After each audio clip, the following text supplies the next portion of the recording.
Hi, everybody. This is Gay Hendricks. Welcome to this episode of the Big Leap podcast, where we are going to dive into the big leaps of a true Renaissance woman. You won't believe the amount of bandwidth our guest covers. So, Mike, what do you got to say?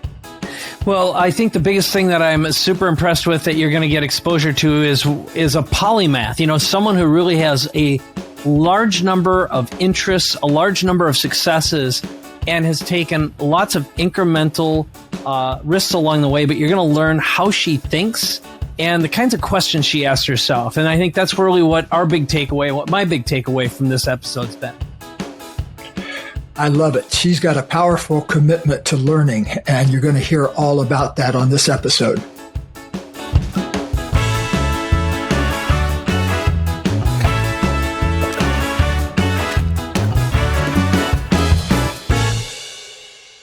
Hi, everybody. I'm Gay Hendricks. I'm really excited about this episode of the Big Leap podcast because we're going right into the mind and heart of a entrepreneur that's taking some very big leaps in her life. And her name is Laura DiFrancesco, and she has a great deal to say about the subjects that we're most interested in. So listen up, and I think you'll learn a lot in this episode. Mike? Hello. I'm super excited for this. Laura, you look fantastic. I can't wait to just peer inside your brain today. And I'll let you start things off, Gay, and just sort of frame this. And of course, who is Laura? Can you tell us a little bit about you? Yes, Laura, take it away. Let's hear a little bit about the early Laura, what part of the world you're from, how things were as you were coming of age and where you went to school. And then I'll dive with you into some of the specific big leaps I've seen you take in your life. Oh, thank you. Thank you both so much. I grew up in Chester County, Pennsylvania on a farm with my sisters and parents. And from a really early age, I started shadowing my parents, going to board meetings. Both of them are entrepreneurs. I was doing tax returns by the time I was in 5th grade with my mom and just really dove deep into business. And I really wanted to become an entrepreneur. That was my end goal, my dream. And so in order to do that, I triple majored in international business, finance, and real estate at University of South Carolina. I did that in 3 years before going on to get my JD and MBA at Villanova and really took off from there working in corporate law and big law before starting my own businesses and own practice. Yes, and folks, if you're just listening to this, if you're not watching it too, Laura has done all this by a very young age, and I doubt if you'll mind if I let it on out there in the world that you're only in your 30s. And so let's look into now kind of the heart of your genius.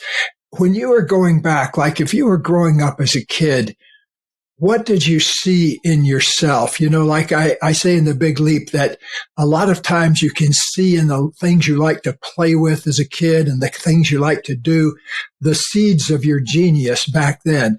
And going back as far as you want to go, what would you say some of those things were? Some of the seeds of my genius are really my full belief in myself. That is probably one of my deepest core beliefs is that whatever I am pulled to or drawn to, I can do in some way or fashion. And so that's everything from, being scrappy on the farm, climbing up trees only to fall down them. And one time I made my own evening gown for Miss Pennsylvania USA without having created evening gowns or done anything like that, putting 200 hours into it. So it's the idea that no matter what sparks my interest, that I can just do it, no holds barred, because I have that faith in myself and faith in the universe that it will support me in my journey. One of the things I admire about you, I've known you for a year or so, Laura, and been watching your career unfold. And one of the things that amazes me about you is the bandwidth you cover. Like, to me, getting a law degree is not the same kind of person that would put 200 hours into building a dress for a beauty contest. Have you always been that way? Have you always covered that much territory as far as the multitudes that you embrace? Yes, and that's probably another seed of my genius from growing up. I really found so many passions that I had, anything outdoors, anything artistic and creative, and I just follow my passions, and that's been really what's led me to so many of my genius moments in my life, my genius leaps in my life. And I am such a firm believer that the things that you do across the very existence of your life, no matter what it is, leads into another thing and supports you in another area of your life. Mm-hmm. So that's interesting that the expression of your genius in one area spills over into another area of your life.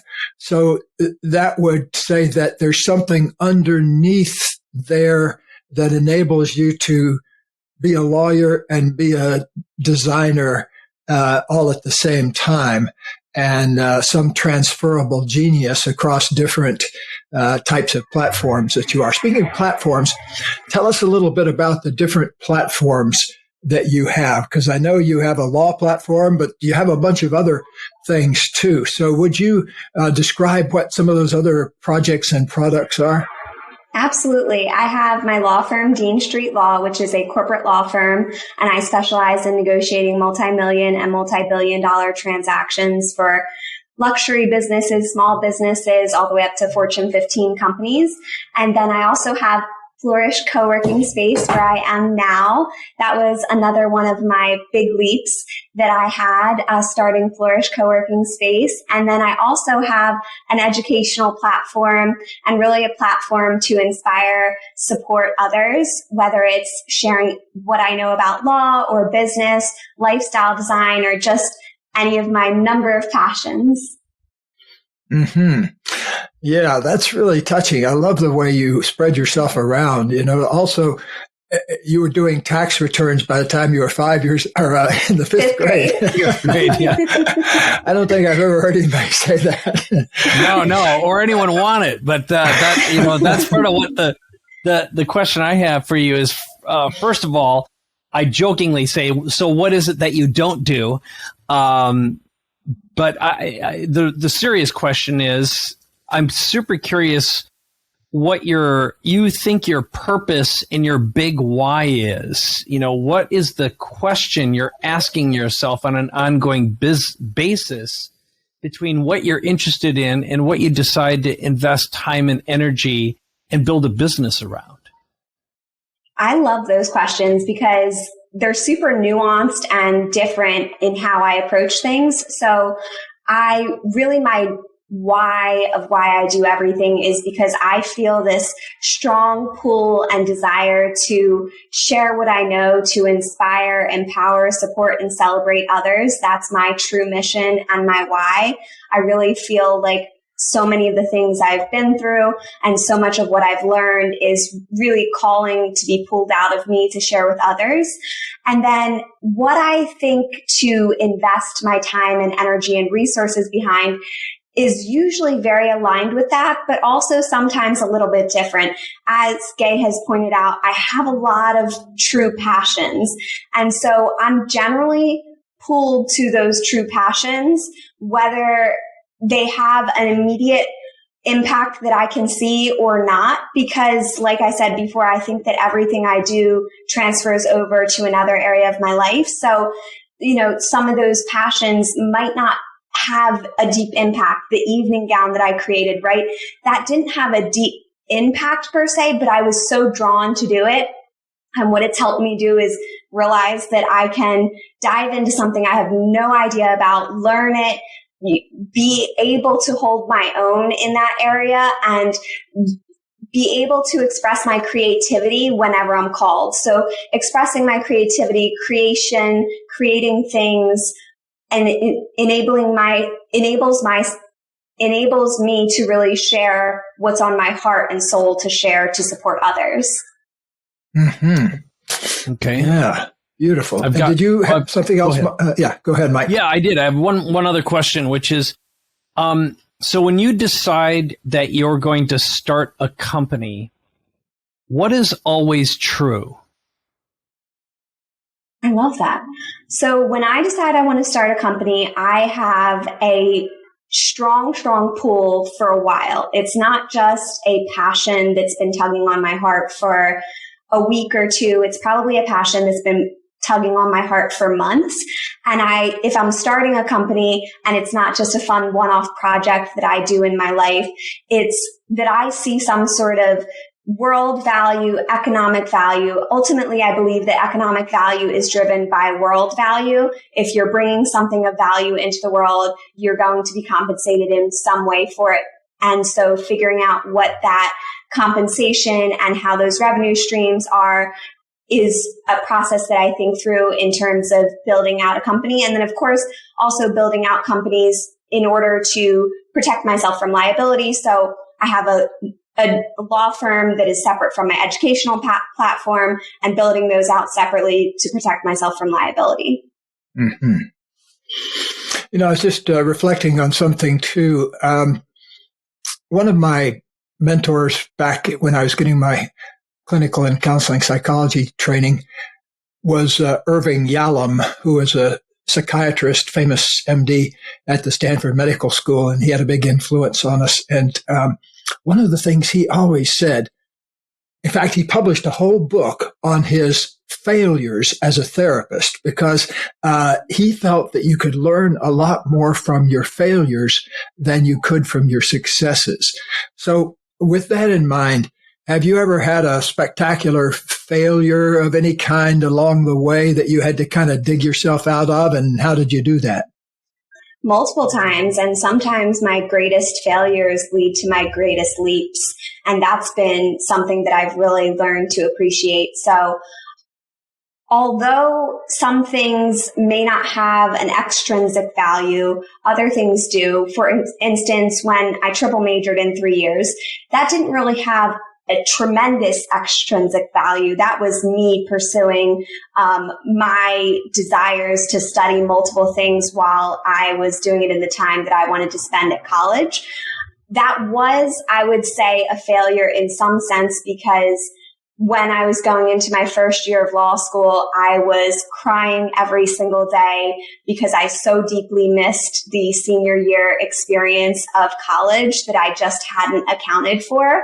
And I was miserable in law school. I was absolutely miserable in law school. It was very hard for me, not academically, but emotionally and spiritually, because I was so used to being in environments that were very supportive and that I was really a leader in. And then I got to law school and there was a lot of, professors saying certain things like, you're not going to succeed because you don't have the grit and whatnot, or, business is very different than law. Business is you try to write papers that are the most short, concise pieces to hand over to whoever's reading it. Law is a 15, 20, 75 page, lengthy article. And so there was just a lot of lack of information of how to succeed in law school.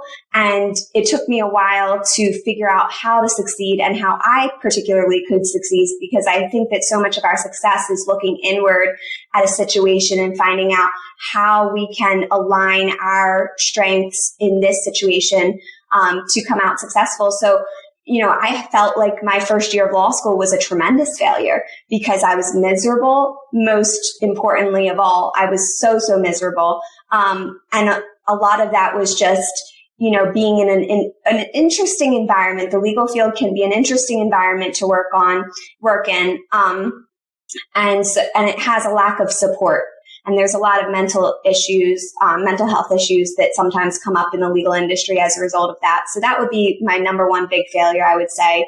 I did, tremendously well in law school, but that doesn't mean that it was easy or that I was able to nurture myself emotionally and spiritually throughout the process.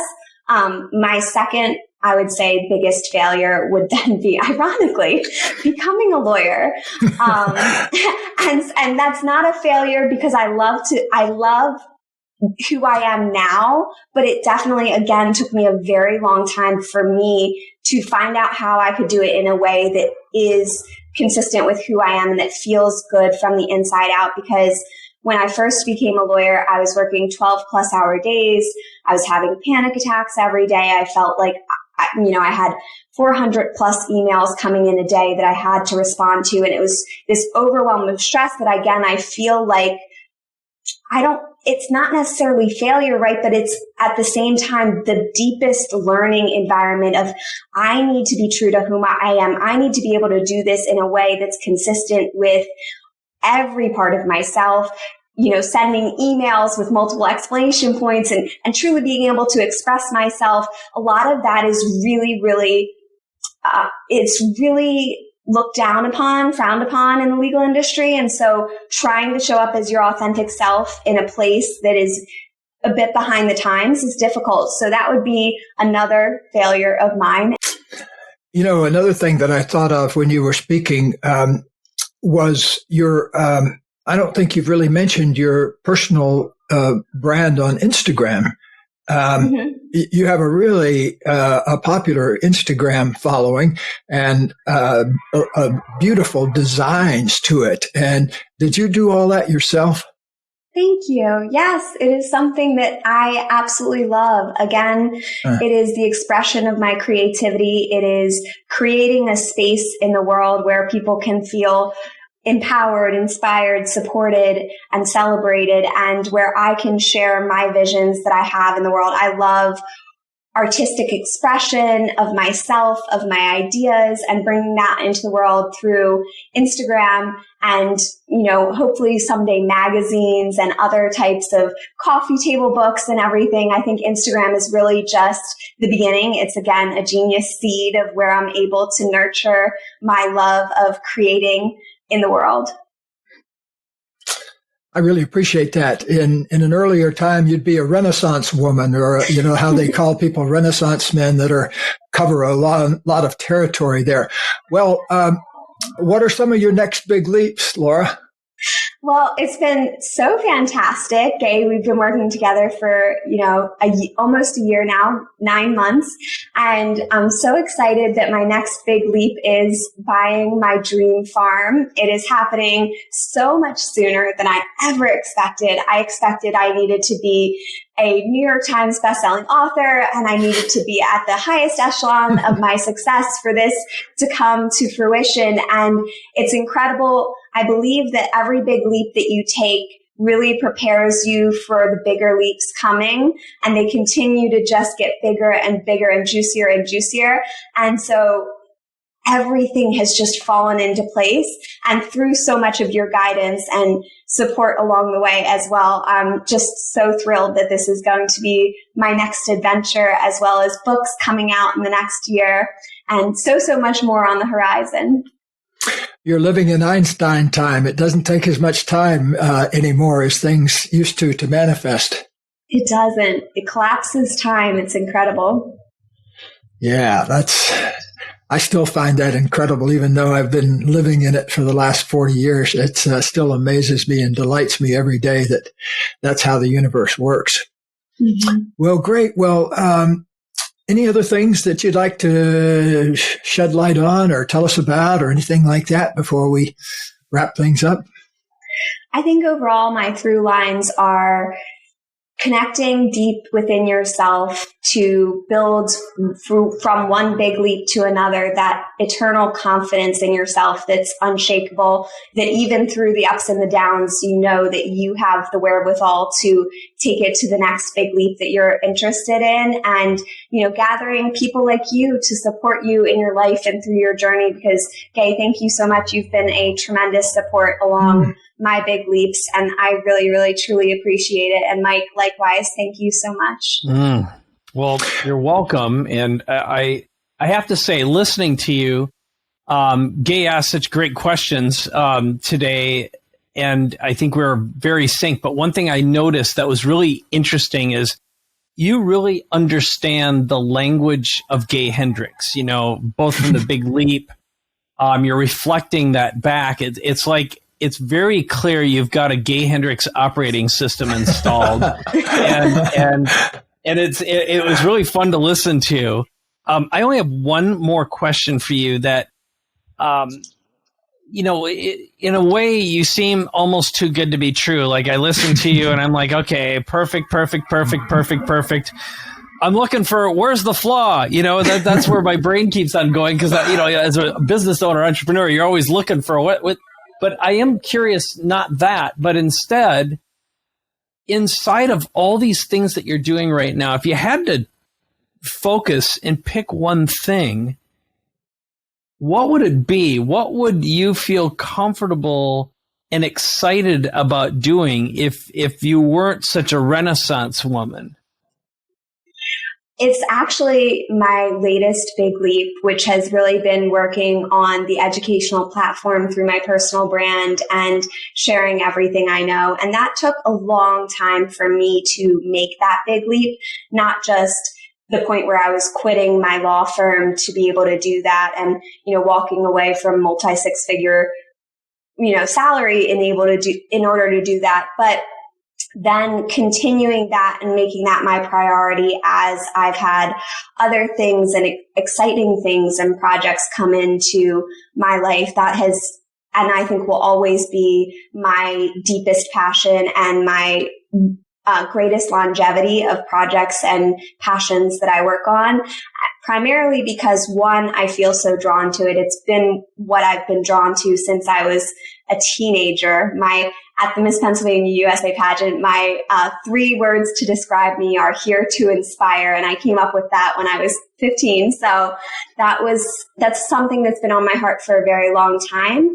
And then also, I find it the easiest platform for me to be that shapeshifter of passion, where I can just direct my creativity and my powers of creation into multiple different things.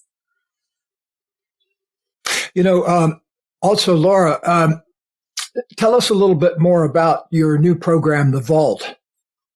Absolutely. So the Vault that I have is 24/7 access to your legal mentor. It's essentially as if you had a personal Google for all of the legal concepts that you need in business. So everything from different types of agreements, intellectual property, real estate, and so much more. And so all of it's in there. It has tons of video lessons, also accompanied by glossaries and guides and checklists and everything that you need to be successful in your business. So it's all there in the Vault if you'd like to join. I love that. I hadn't thought of it as the Google of law, but that's a very good way to describe it. I went in there and took a look around. Yeah, great hook. Thank you. Mm-hmm. Yeah. It's as if you had the person that you trusted and knew for legal advice and weren't just getting it all from Google or from whatever sources, and you're not sure if it applies. And it's, explained thoroughly with tons of supporting materials in it as well. Well, thank you so much for sharing your successes and some of your failures and things you learned from. One of the things I've really appreciated about you as long as I've known you is how committed you are to learning, and how, you have a budget for it and you put money into it, and you put yourself in situations, in highly charged learning situations. And that's a quality I look for in the world, because to me, that continuous 24/7 openness to learning is really what accounts for a lot of the success of being an entrepreneur. Thank you. I really appreciate that. I couldn't agree more. I think it is truly one of the most important things that you can do for yourself is to invest in opportunities for learning, even if it's as simple as spending time in the library, where I am just absolutely astounded that there are decades, centuries of knowledge packed into just a couple hours of reading, or, picking up Gay's books and listening to them in the audio as an audiobook on your drive or something, or listening to this podcast.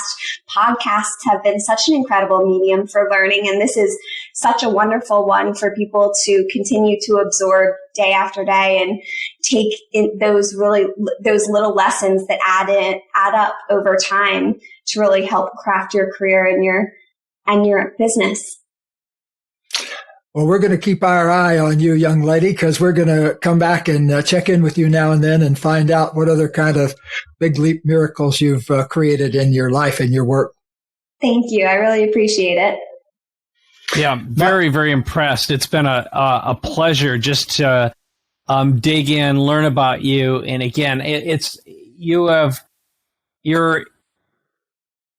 so diverse. That was what I found when I started digging into your content, your material, and going to your website, your social platform. It's like, what is it she doesn't do? And how long have you been riding horses? That's one very last question. So I saw a lot of horses on your platform. Yes, I have 2, and they mean the world to me. I've been riding since I was 4, and it's just been an incredible thing in my life for me to continue to go back to who I am, because animals for me have a very calming presence, and they ground me a lot as I'm going through these big leaps. I think it's really important to have things in your world that ground you, and being with animals and being with my loved ones, having the support systems I do, and then of course spending time outside really helped me ground so that as I'm taking these big leaps, they're on really solid foundation. And she also tends goats too. She has a little flock of goats. I saw the goat pictures. The only thing that I was confused about is there was a big plate of fresh vegetables and peppers, and the goats were not attacking them. They must have been full goats, because I've never seen a full goat that doesn't want to get at all the fresh veggies and vegetables. I grew up in Minnesota in farmland, so I was like, well, that seems pretty unusual. And they're unusually clean goats, too. But, They do keep themselves very clean. But I will say what you don't see in the photos is that there are muddy paw prints, hoof prints on my dress from the goats saying that they want a little snack. Yeah. Yep, I believe it. That was, but there's just a lot of great photography, a lot of great branding there. So, well, congratulations. Very impressed. I'll make sure that there are links to your site, all your content, your social in the show notes. Is there anything else that you want to add before we let you go for the day? Thank you. I just want to thank you both so much for this tremendous opportunity and being a part of this big leap journey with me. I really appreciate it.